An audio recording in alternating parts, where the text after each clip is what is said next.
They took Fear Factor, locked it in a house, and said, good luck. From panic attacks to gross challenges, I'm recapping every wild moment. This is Kinda Unhinged. What's up, guys? Welcome back to my channel. I'm back with another Fear Factor House of Fear video, and we are on season 1, episode 3. So we begin this episode with the aftermath of Zach just tricking everyone in the house, and they are just stunned. And we see Lance and Blake forming an alliance. Then we see all the girls in the house talking, and they're like, look, Zach's trying to take us out. We gotta lock in. So this week's challenge was a team challenge. So they had to get into groups of 6, and Tyler and Danielle were randomly selected to be the team captains. So in this challenge, they are buried in concrete, and the first team to escape wins. So in order to escape from the concrete, they have to remove the rebar that is on top of them. And on either end of the frame, there is like a puzzle, and they have to work as a team to get the rebar out. And the first team who does that the fastest will be able to hook themselves onto clips and be saved from the concrete. But the problem is there's only 5 clips and there are 6 teammates. So somebody's got to get left behind, and that person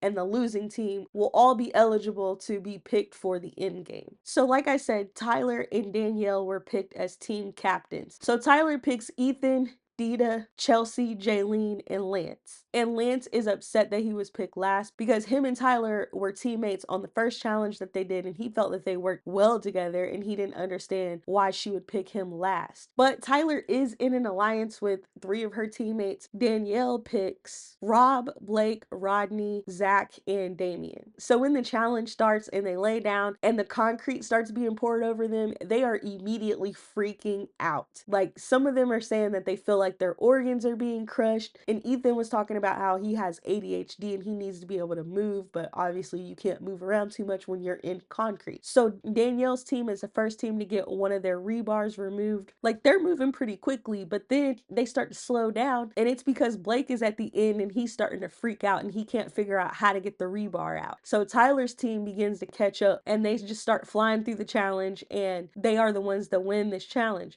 So when the carabiners come down, there's 5 of them, and Tyler says to Lance, like, hey, I'm just gonna let you take the last carabiner. I'm not gonna take it. I know you guys will keep me safe. I don't want you to feel like because you were picked last, you're not as much of a part of the team as everyone else, so I'm gonna let you have it. So Johnny tells them that there is a twist on this week's end game, and usually the winners have been able to choose all 4 players that will go to the end game. Well, this week they only get to choose 1 player, and that player that they choose gets to pick the other 3 players that will join them in the end game. So they have to be strategic. So now they're starting to panic because they felt like they were going to be able to keep Tyler safe. Now they're like, well, how are we going to keep Tyler safe if we can't control who goes to the end game? So when they get back to the house, Lance is a little bit upset about what Tyler said about how she was giving the last carabiner to her. And he's like, why are you acting as if because I was picked last that I would automatically be the person that wouldn't be able to get safety? Why would you even say that? Why did you have to single me out? Why didn't you say it to the team collectively? And she starts crying because she felt like she was doing something good, and she's upset that Lance is mad. And Lance is mad because he's not getting a good vibe from her, and he's like, man, she's not who people think she is. So he starts plotting and trying to figure out how he can get her out this week. So he starts talking to Blake and telling him why it's important that they need to get Tyler out. And he's like, look, if I can swing it to where they put you in, would you be able to get in there and take her out? Like, would you be willing to execute this plan for me? And Blake's like, yeah, I can do it. I'll go in there and I'll pick Tyler and I'll beat her. So Lance is like, all right, I just got to get them to pick you. So then the first look light comes on. So they go in there and they get the hint of what the competition will be. So they see iguanas, mice, and snakes. So they're going through pros and cons of who to pick. Ethan and Dita are like, look, we just got to make sure that Tyler is not picked. So we have to pick somebody who's not going to put Tyler in. And somehow Lance gets them to decide that Blake is the best option. So Ethan and Dita talk to Blake and try to see where his head's at. And they're like, look, we're thinking about choosing you, but if we choose you, can you promise that you won't put Tyler in? And if you do us that solid, then we'll work with you and we'll protect you. We can be an alliance. And Blake is like, well, this is a good opportunity for me. Like, I could be in an alliance with Ethan and Dita, but I already have this alliance with Lance, so he's kind of torn. So when we get to the end game, the winning team decides to pick Blake. So Blake chooses Rodney, Rob, and Tyler.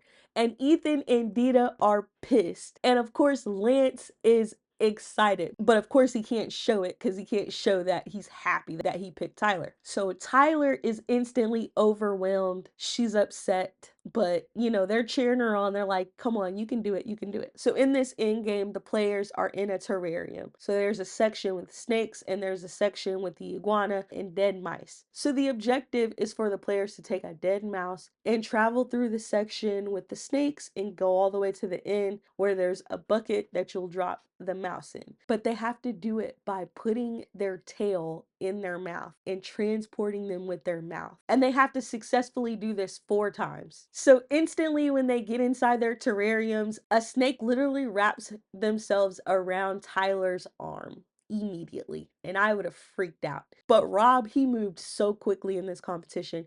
He was the first one to get a mouse in the bucket, and Rodney was like right behind him. So Rob is the first one to complete this challenge, followed by Rodney. So it's down to Blake and Tyler. So Tyler's on her 3rd and Blake is on his 4th. He's almost at the bucket. He drops his rat in the water and he gets down and he picks the whole thing up with his teeth and he drops it in the bucket and he's like, does this count? Because if it would have counted, he would have been done. But it didn't count because the tail snapped off when he dropped it the first time. So now Tyler has dropped her 3rd rat and she's headed back for her 4th. So she's pretty much caught up to him. So it comes down to their last rats and they are neck and neck. And Blake is able to drop his in the bucket just a few seconds before Tyler drops hers in her bucket, which means that she is eliminated from the competition. Ethan and Dita are devastated. Tyler's devastated. And Lance is thrilled. He cannot believe that his plan worked out. And even Blake is a little bit thrilled too because he's like, well, I just shook up the house.